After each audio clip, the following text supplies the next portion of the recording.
I'm Brian Knapp. I served 5 years in the United States Marine Corps, and I got out in 2011, and then I served as a sergeant. So in 2008, I was in Afghanistan, in Western Afghanistan, and I was driving a ground mobility vehicle, an up-armored Humvee, and drove over a roadside bomb and was briefly knocked unconscious for a little bit. And with the vehicle on fire, I hit my head on something, not quite sure. My helmet blew off.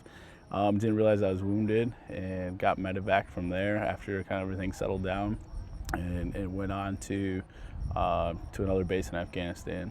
The recovery was really a struggle at first. I didn't realize the issues that I had. I'd ask what's for dinner 3 or 4 times, not within 5 minutes, not really remember. The short-term memory is the biggest struggle, and then word finding.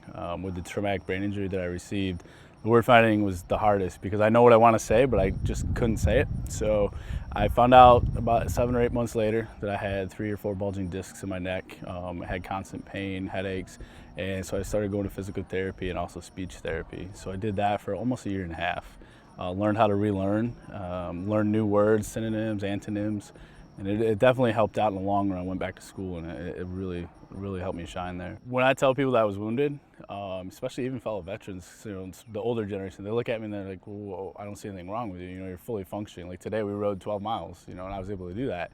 It's just the other times that you can't see the struggle with the headaches that just come out of nowhere for no reason, and nothing really treats them. It's to call in work and say I have a headache, it almost belittles you, and you want to go in and help, but you're also struggling at the same time. So for the longest time, I just pushed through it and didn't tell anybody, that anything was even happening. So it's definitely a big stigma because people don't understand it.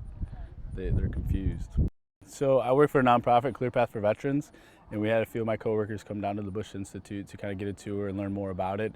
And we were told through that meeting about the Warrior 100, and I fit all the criteria. I mountain bike, I have a Purple Heart, and I've never been to Texas, so they told me to apply. And you never know if you're going to get selected because there's plenty of other warriors out there who are definitely deserving. So to get selected is just it's an amazing opportunity to come down here. And it was a fast-paced ride, definitely a lot quicker than I thought it was going to be on the first day. But amazing, beautiful property here.